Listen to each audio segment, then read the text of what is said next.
جو بندوبست رب کرتا ہے. آزمائش آ جاتی ہے, بڑے بڑوں پہ آ جاتی ہے, لیکن بعض اوقات بڑی تکلیف ہوتی ہے جب اس بندے کو لوگ کٹہرے میں کھڑا کر دیں جس کا جرم ہی کوئی نہیں, اس شخص سے لوگ سوال جواب شروع کر دیں جس بیچارے کے خیال میں بھی وہ بات نہیں.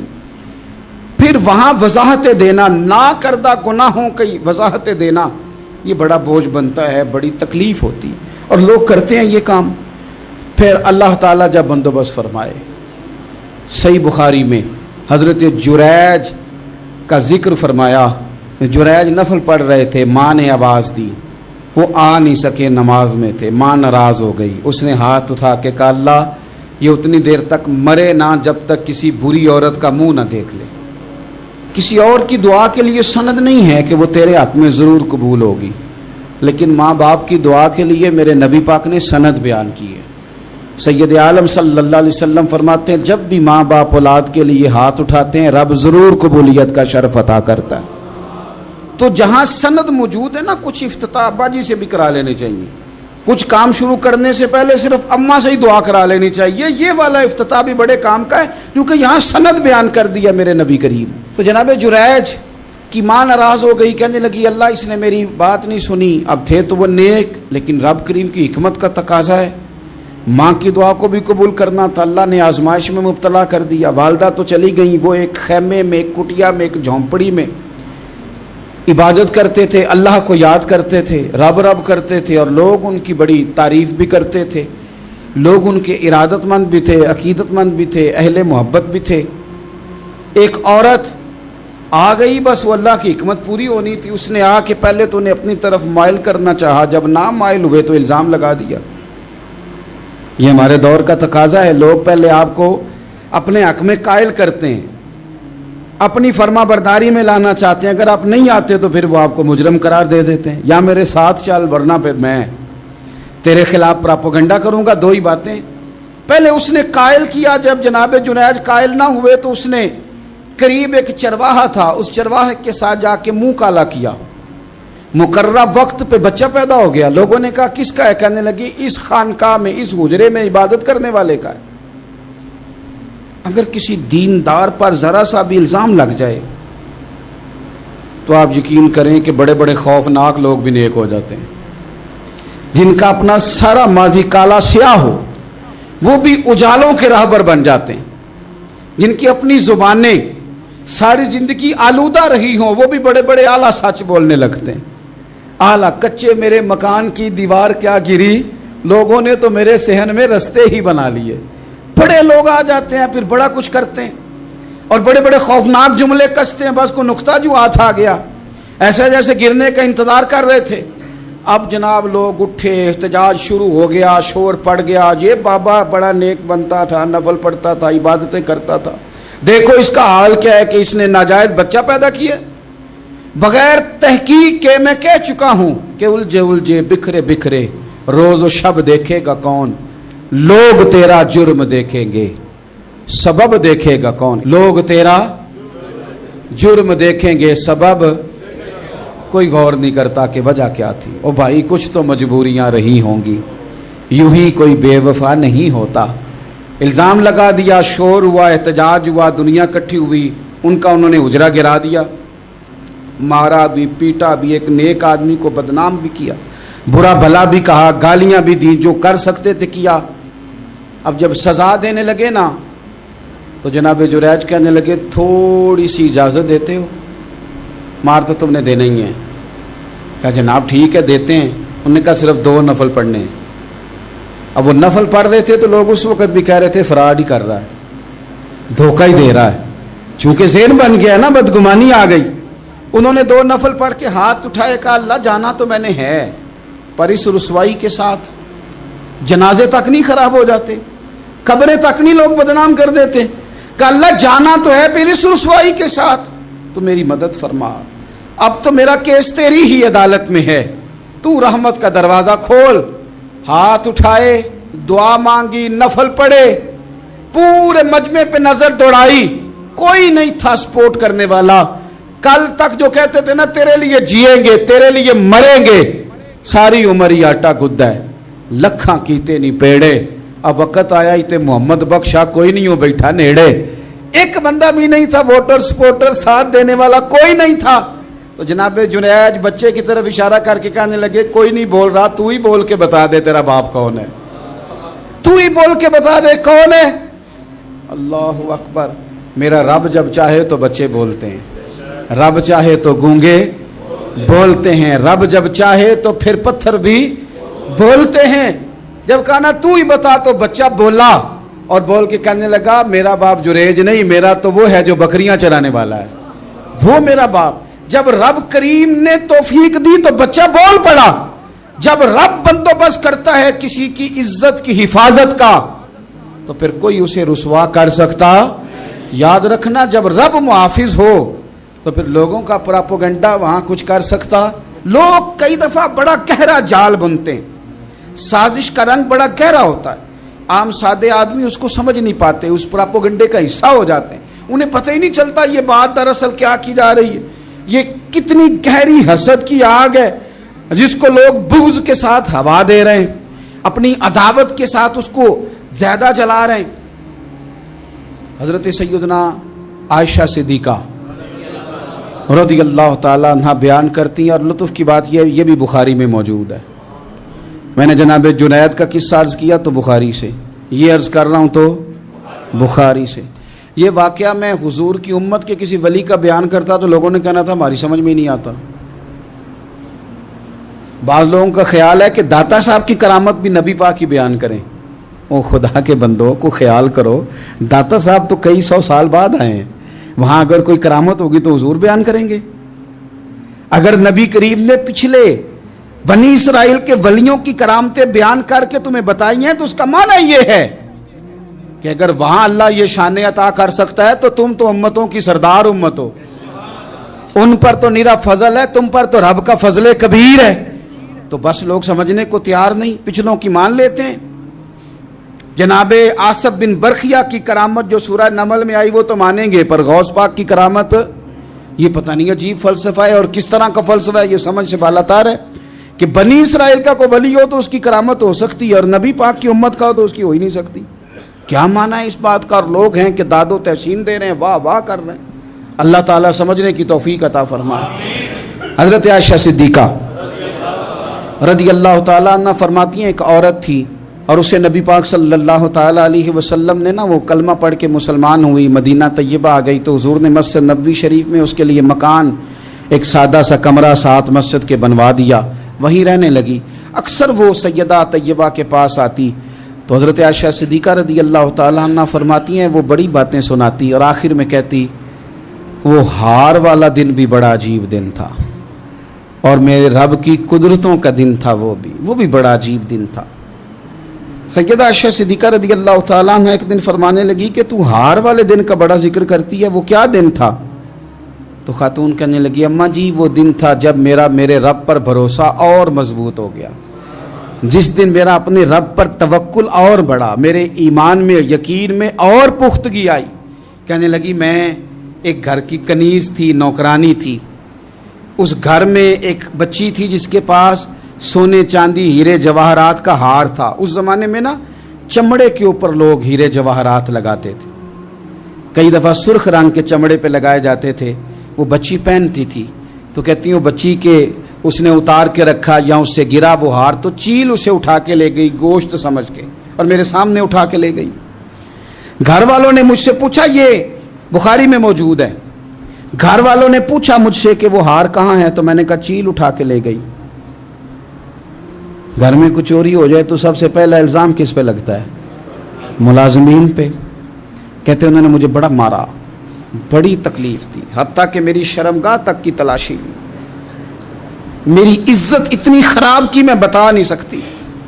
میں نے اپنی زندگی میں ایک واقعہ دیکھا, ایک امیر گھر میں چوری ہو گئی, ملازم کو اتنا مارا کہ وہ چارپائی پہ پڑ گیا. پولیس والوں سے اتنی مار پروائی گئی کہ وہ بیچارہ چارپائی پہ پڑ گیا اور پھر وہ اتنا بیمار ہوا اور کچھ دنوں کے بعد پتہ چل گیا کہ چور تو اپنا بیٹا ہے ان کا. پھر اس کا انتقال ہو گیا. اب وہ سیٹھ صاحب اور گھر والے آ کے مرنے والے کے کان میں معافیاں مانگ رہے ہیں, کان میں تو میں نے ان سے پھر کہا تھا کہ یہ تو اب چلا گیا ہے، تمہارا زور چلتا تھا نا، تو تم نے قانون خریدا اور تم نے اسے جتنا ہو سکا تم نے اسے مار پڑوائی، تمہارے پاس جو عدالتیں تھیں تم نے وہاں کارروائی کی، اب ایک عدالت قیامت کے دن لگے گی۔ یہ کمزور تھا نا، کچھ کر نہیں سکا۔ میرے نبی پاک صلی اللہ علیہ وسلم نے فرمایا سن لو، اگر سینگ والی بکری نے بغیر سینگ والی بکری کو تکلیف دی ہوگی نا تو قیامت کے دن اسے بھی بدلہ دینا پڑے گا کہ تیرے پاس سینگ تھے اور تو نے اسے مارا تھا۔ وہ خاتون عرض کرتی ہے سیدہ عائشہ کی خدمت میں کہ مجھے بڑا مارا، مجھے تکلیف دی، میں کہہ رہی تھی کہ میرے سامنے چیل لے گئی ہے پر وہ نہیں مان رہے تھے، اماں جی انہوں نے مجھے بڑا مارا۔ حضرت عائشہ صدیقہ کہتی ہیں پھر کیا ہوا؟ کہنے لگی اماں جی جب کوئی میرا مددگار نہ رہا، مجھے تکلیف دے رہے تھے، رسوا کر رہے تھے، تو میں نے اپنے رب سے مدد چاہی، میرے رب کی طرف میں نے توجہ کی، میں نے کہا مالک اب تو ہی میرا مددگار ہے۔ کہتی ہے وہ مجھے مار رہے تھے تو وہ چیل جو ہار لے گئی تھی وہی لے کے واپس آ گئی، اور ہمارے سروں کے قریب لا کے اس نے جب اس ہار کو پھینکا وہ مجھے چھوڑ کے سائیڈ پہ ہوئے، وہ میری بے گناہی جان گئے، لیکن آپ کو بتاؤں اس دن سے میرا اپنے رب پر یقین اور بڑھ گیا۔ مجھے سمجھ آ گئی کہ جب انسان پورا ٹوٹ جاتا ہے اور جب کوئی چاروں جانب اس کا مددگار نہیں ہوتا تو رب تو ہوتا ہے نا، اللہ تو اس کا مددگار ہوتا ہے نا، وہ تو پھر اپنے اس بندے کی مدد کرتا ہے نا، پھر وہ تو توانائی دیتا ہے نا، وہ تنہا نہیں چھوڑتا، وہ تو آنسوؤں والوں کے آنسوؤں پہ بڑا کرم فرماتا ہے، وہ تو قسم پرسی میں آ جاتا ہے، اس کی رحمت بڑھ کے استقبال کر لیتی۔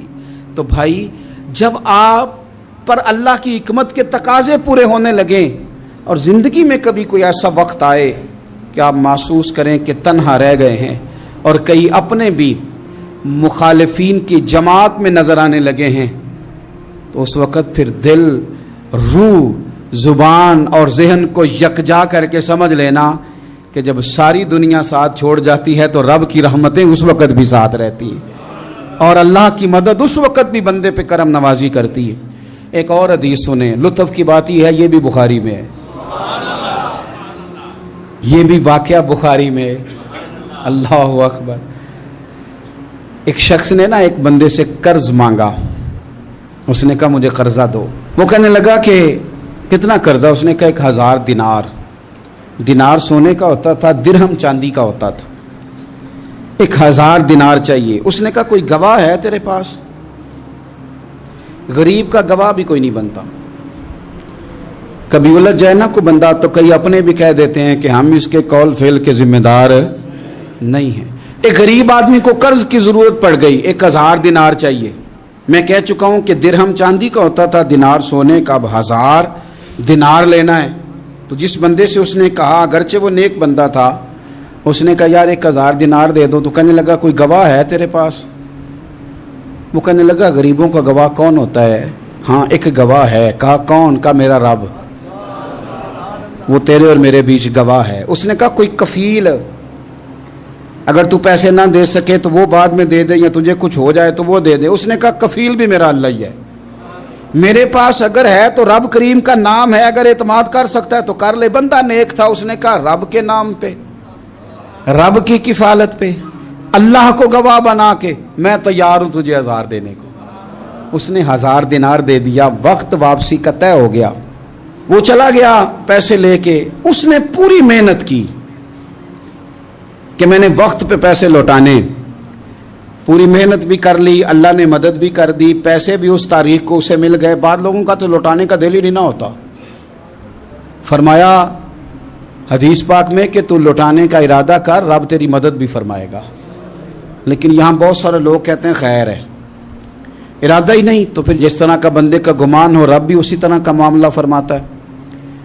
اس نے پیسے جمع بھی کر لیے اور واپس دینے کو تیار بھی ہو گیا، لیکن رستہ بحری جہاز کا تھا، کشتی کا تھا، دریا کے رستے واپس آنا تھا۔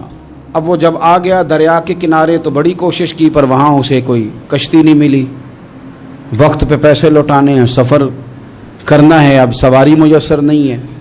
سوچ سوچ کے پریشان تھا کہ میں نے تو اللہ کے نام پہ لیے۔ اچانک دل میں ایک تجویز آئی، اس نے ایک لکڑی لی، لکڑی کو اندر سے کھولا، 1000 دینار اس میں بھرا، بخاری پڑھ رہا ہوں، اور ساتھ ایک خط بھی لکھا کہ یار میں پیسے پہنچانا چاہتا تھا پر مجھے کوئی چیز نہیں ملی دریا کے اس پار آنے، اللہ کے نام پر تیری طرف روانہ کر رہا ہوں۔ اور یہ کہہ کہ وہ لکڑی دریا میں رکھ دی، وہ لکڑی ڈوب گئی ہے، واپس آ گیا۔ وہ جس نے پیسے لینے تھے وہ عین مقررہ وقت پر دریا کنارے آیا، صبح سے سر شام تک اس نے انتظار کیا۔ دل ڈھلنے لگا تو دل میں خیال آ گیا کہ یار نہیں، اس نے دینے ہی نہیں، جھوٹا وعدہ کر گیا، پہنچا ہی نہیں وقت پہ۔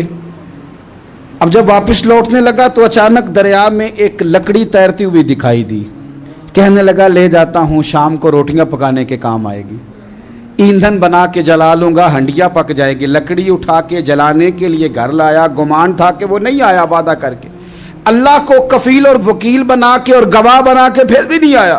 لکڑی لے کے گھر گیا، بخاری ہے، اور جب اس کو چیرا نہ کہ میں اس کی آگ جلاؤں گا، کھولا تو اندر سے 1000 دینار بھی نکل آیا، خط بھی نکل آیا۔ اب ذرا سمجھنا، اس کے دل میں بات کس نے ڈالی کہ تو لکڑی میں پیسے ڈال دے؟ اللہ نے۔ اس بندے کو مقررہ وقت پہ کنارے بھیجا کس نے؟ لکڑی صرف اسی کے ہاتھ آئی تو یہ بندوبست کیا کس نے؟ اللہ نے۔ گھر جا کے چیری تو پیسے بحفاظت اس تک پہنچائے کس نے؟ تو پھر ہمیں بھی توجہ اللہ کی جانب ہی کرنی چاہیے، ہمارے پہ دل کی توجہ رب کی طرف ہی ہونی چاہیے نا، ہمیں ادھر ادھر جانے کی، دیکھنے کی، بندوں پر غور کرنے کی ضرورت کیا ہے؟ وہ پیسے پہنچ گئے، یہ وہاں اپنی جگہ پہ پریشان تھا، اس نے 1000 دینار اور جمع کیا۔ پھر دوبارہ ایک دن دریا کنارے آیا، کشتی مل گئی، بیٹھ کے اپنے اس بھائی کے پاس آیا، کہنے لگا دیکھنا مجھ پر بدگمان نہ ہونا، پیسے اس تاریخ کو بھی جمع کر لیے تھے، دریا پہ آیا تھا پر کشتی نہیں ملی تھی، پھر میں نے نا لکڑی میں ڈال کے خط ڈال کے تیری طرف بھیج بھی دیے تھے، لیکن آج میں پھر لے کے آ گیا ہوں۔ وہ کہنے لگا خوش ہو جا، جس رب کو تو نے میرا اور اپنا گواہ بنایا تھا اس رب نے میرے تک پہنچا بھی دیے ہیں۔ جب لوگ اللہ کو گواہ بناتے ہیں، رب کی جانب اپنی توجہ کرتے ہیں، اپنی چاہتوں، خواہشات اور اپنی ساری چٹھیاں اپنے رب کریم کی رحمت کی طرف روانہ کرتے ہیں، پھر اللہ اپنے بندوں کو مایوس نہیں کرتا، اللہ اپنے بندوں کو نواز دیتا ہے، اللہ تبارک و تعالیٰ اپنے بندوں پہ کرم نوازی کرتا۔ او سنگیو، ساری امیدیں سیٹھوں، نوابوں، دنیا داروں سے کیوں وابستہ کرتے ہو؟ ساری توجہات کا مرکز کیوں ان لوگوں کو بناتے ہو جو تمہیں دنیا میں مضبوط نظر آتے ہیں؟ اپنی توجہات کا مرکز اپنے خدا کو بنائیے، اپنے مالک کی جانب اپنی ساری خواہشات کا رخ پھیر دیجئے، اپنی توجہات اپنے رب کی جانب کر لیجئے، وہ اپنے بندوں پہ بڑی کرم نوازی فرماتا ہے، وہ عزتوں کا بھی محافظ ہے، وہ پریشانیوں میں کرم نوازیاں فرمانے والا ہے، وہ ساتھ دینے والا ہے، وہ اس کی رحمت قریب آ کے بندے کو سہارا دیتی ہے، وہ اپنے فضل سے اپنے بندوں کی ہر مشکل میں دستگیری فرماتا ہے۔ اسیاں سے کبھی ہم نے کنارہ نہ کیا، اور تو نے بھی تو دل آزردہ ہمارا نہ کیا، ہم نے تو جہنم کی بہت کی تدبیر، پر مولا تیری رحمت نے گوارا نہ کیا۔ عدل کریں تے تھر تھر کمبن، اچیاں شانہ والے، تجھے تو فضل کریں تے بخشے جاون، میرے جے منہ کالے۔ آخر دعوایا ان الحمد للہ رب العالمین۔